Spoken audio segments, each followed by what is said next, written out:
السلام علیکم viewers, this is doctor Gulzaman اوڈی فرام یونیورسٹی آف لاہور۔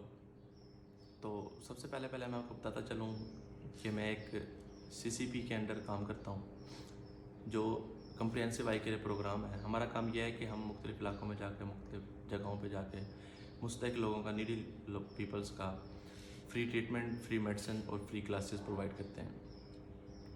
جو پیشنٹ وہاں پہ ہم ٹریٹ نہیں کر سکتے ان کو ہم اپنے ہاسپٹل ریفر کر دیتے ہیں۔ وہاں پہ ان کا جو نیڈی پیپل ہوتے ہیں ان کا تھوڑا ایک پیکیج ہوتا ہے، اس میں ان کا ٹریٹمنٹ ہو جاتا ہے، اور جن کا صحت کارڈ ہوتا ہے ان کا فری ٹریٹمنٹ ہو جاتا ہے۔ تو کچھ دن پہلے میں فیس بک یوز کر رہا تھا، تو وہاں پہ میں نے ایک ویب سائٹ دیکھی، پاک ہیلتھ کیئر آفیشیلس کے نام سے۔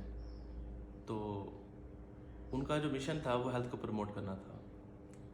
ان کے جو CEO ہیں ڈائٹیشین محمد عثمان، وہ میرے بہت اچھے دوست بھی ہیں، بھائی بھی ہیں۔ میری ان سے بات ہوئی، میں نے ان کو کہا کہ میں آپ کے پلیٹ فارم پہ آئی کی اویئرنیس کچھ باتیں بتانا چاہتا ہوں۔ تو سب سے پہلے آئی اللہ تعالیٰ کی بہت بڑی نعمت ہے۔ تو اب یہ تھا کہ ہمیں احتیاط کن چیزوں میں کرنی چاہیے۔ احتیاط ہمیں ان چیزوں میں کرنی چاہیے کہ ہمیں ہر 3 ماہ کے بعد، ہر 4 ماہ کے بعد، ہر 5 ماہ کے بعد آنکھوں کا معائنہ کروا لینا چاہیے۔ وہ اس وجہ سے کہ کچھ ڈیزیز ایسی ہوتی ہیں جو سائلنٹ کلر کے نام سے مشہور ہوتی ہیں۔ جیسے آپ نے دیکھا ہوگا کہ ہمارے پاکستان کے اندر ڈائبٹیز اور ہائپرٹینشن بہت کامن ہے۔ اب جو ہائپرٹینشن ہے وہ بلو اڈلٹس 18% ہے، اور ابو اڈلٹس 33% ہے، اور جو شوگر کا مریض ہے وہ جو میل میں 11% ہے اور فیمیل میں 9.19%۔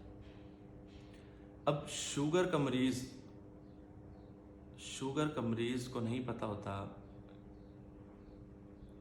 کہ وہ آنکھ کے اوپر اس کی شوگر کتنا افیکٹ کر رہی ہے۔ شوگر کی وجہ سے پردے کے اوپر، آنکھ کا جو پردہ ہوتا ہے اس پہ بہت اثرات پڑتے ہیں۔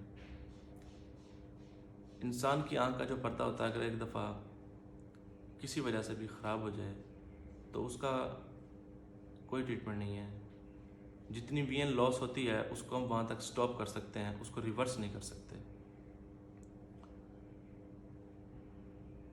اب ہائپر ٹینشن اور شوگر ڈائبیٹک جو پیشنٹ ہوتا ہے، اس طرح ایک اور ڈیزیز ہے ARMD، ایج ریلیٹڈ میکولر ڈیجنریشن،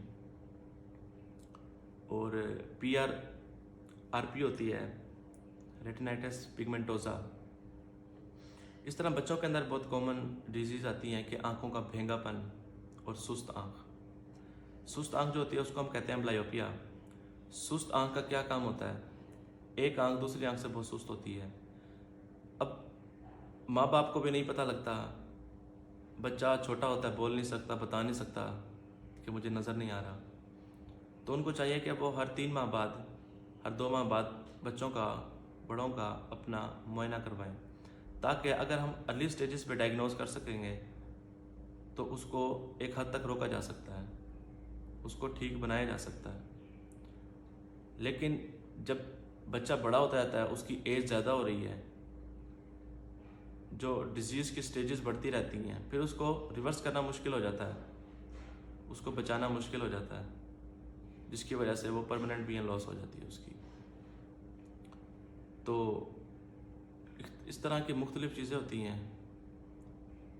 تو میرا آپ سے یہ پیغام تھا کہ ہر 2 ماہ بعد، 3 ماہ بعد اپنے آنکھوں کا پراپر چیک اپ کرائیں، تاکہ آپ ایسی بیماریوں سے بچ سکیں جو بعد میں اندھے پن کا باعث بنیں۔ شکریہ، اللہ حافظ، دعا میں یاد رکھیں۔